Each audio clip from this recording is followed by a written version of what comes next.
I met Mac Wilburn through Maynard Jackson.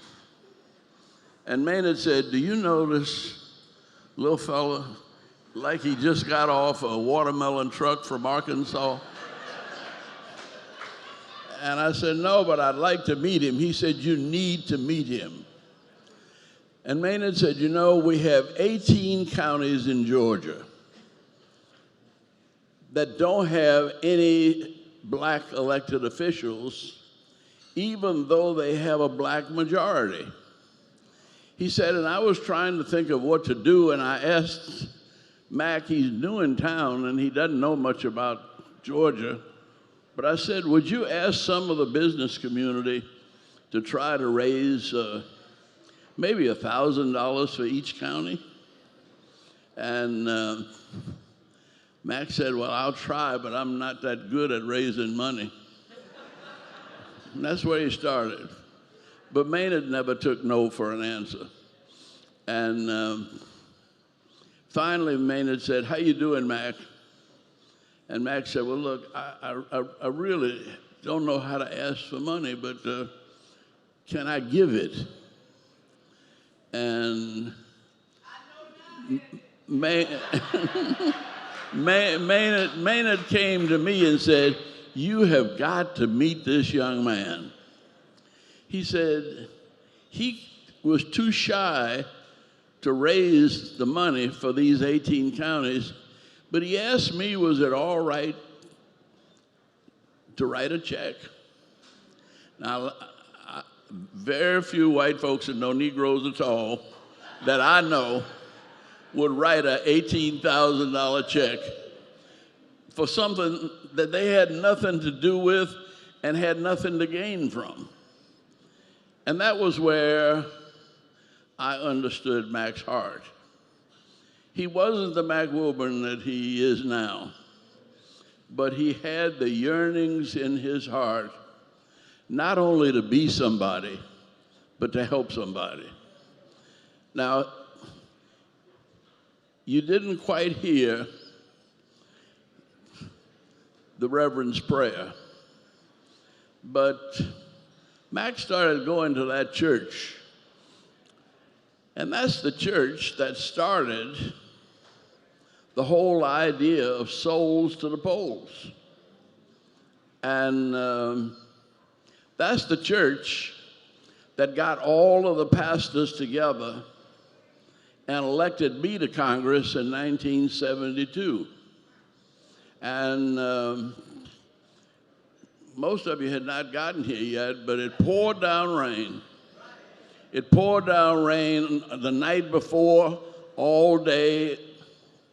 And I said, Lord, why did you do this to me? We worked so hard.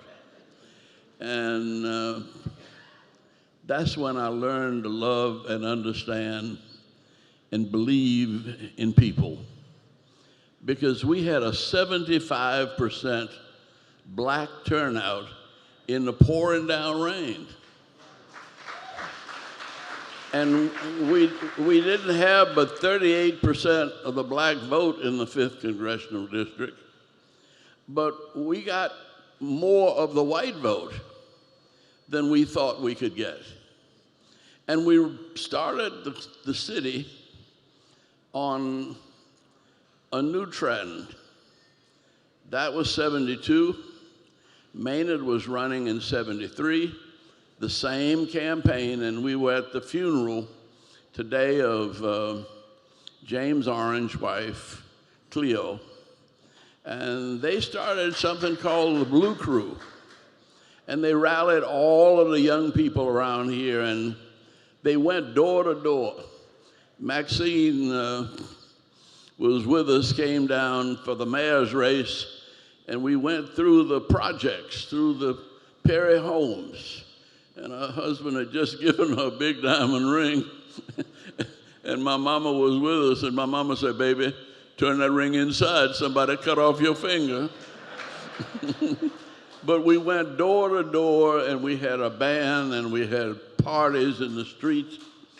And we made politics not only respectable, but really and truly fun. Now, I don't know that that happens any other place the way it happens here.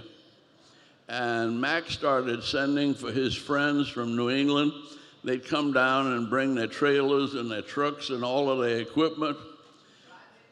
Rodney Ellis from Houston, and we've just had, and of course Maxine, and people like, bless his soul, Clarence Avant, who just said, "Are you crazy?" And I said, "No." He said, "Well, if you're crazy enough to run for Congress in Georgia, I'm crazy enough to try to help you." Clarence is not doing well. He's older than me and Mac. But he sent Isaac Hayes and Bill Cosby down, and we filled the old Hank Aaron Stadium. And we didn't win, but that's where we started mobilizing this city. Now, Mac, I'm not talking about credit now, but something has happened, and the names of people that you called, and I can't forget Maynard, because Maynard really put the drive in this. I was in the civil rights movement, and I was ready to retire. And Maynard started running against Talmadge. And I thought that was crazy, but it was crazy enough that it awakened the people of Georgia, and we began to realize that we could make a difference in this world. Now let me jump ahead and say that Atlanta now has Atlanta, just DeKalb, Cobb, Fulton, the immediate metropolitan area has a $400 billion gross domestic product. That means we earn and save and make $400 billion just in the city. Most of that's built around the airport, which by itself made $66 billion last year. And Mac took me out to the airport, and I wanted to meet the people who were running the airport. And I waited. There were all these nice ladies standing around, and I was waiting for the men to show up. And there were two men, one white and one black, and the director. And then there were 7 women, and all of them were fine. No, But these sisters are responsible for producing the $66 billion that airport produced last year.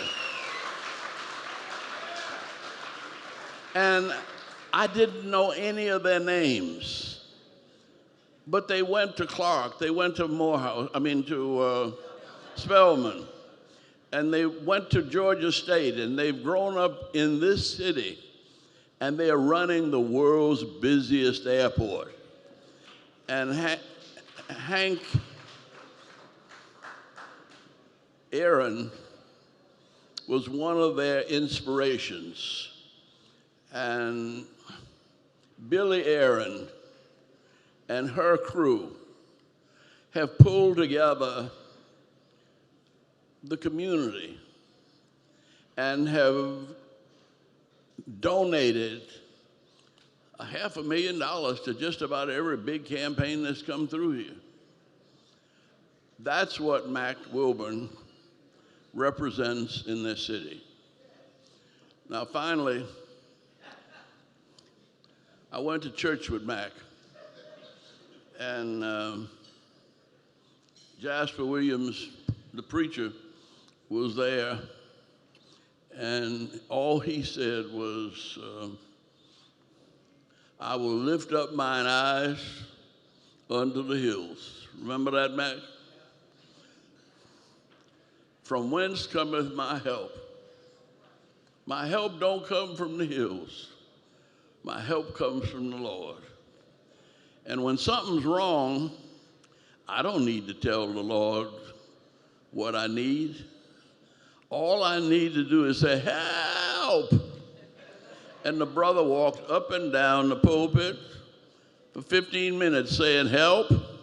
Then he walked down the aisles for another half hour. All he said was help. But you know, by the time he finished, all of us understood that our help cometh from the Lord. And our help cometh, now this is a stretch, but Mac's got a whole lot of devil in him. But Mac has an angel heart that he got from his mama.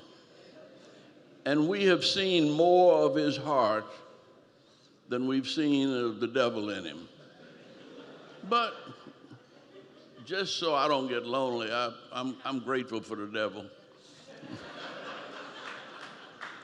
And I'm grateful for you, because whoever you are, whatever you do, you're a better person because of the community that we have here. And a lot of it is built around the quiet, humble, happy energy of Mackenzie Wilborn. you're my brother, and you're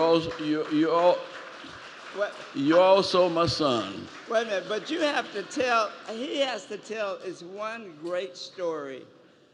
Andy was driving Daddy King one Sunday at Salem. Daddy King loved to come to Salem. He came, and Andy was his driver. You remember that? Yeah. No, you tell it. No. You tell the story. Okay, so the church service is over. We're walking Daddy King out. We put him in the car with Andy. And it was a lady came up and says, I wanted to drive you home. He said, Andy, I'm going to see you later. And he got out of the car with Andy Young and got in the car with this lady. Well, that's because his favorite cry was, I love the Lord, he heard my cry, and pitieth every groan. Long as I live while troubles last, I'll hasten to his throne. And I wouldn't expect even, now Daddy King wasn't but 88.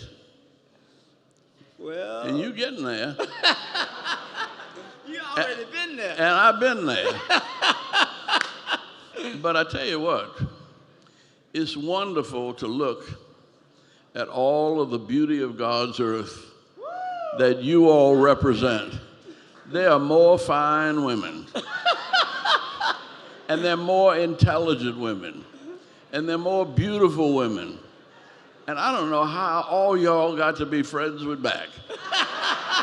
But he must have something going for him, and the Lord has blessed him with the ability to love everybody. And that's why we love you, Mac. All right, thank you. Because you love everybody else. All right. Okay. All right, y'all. We getting ready to turn it up.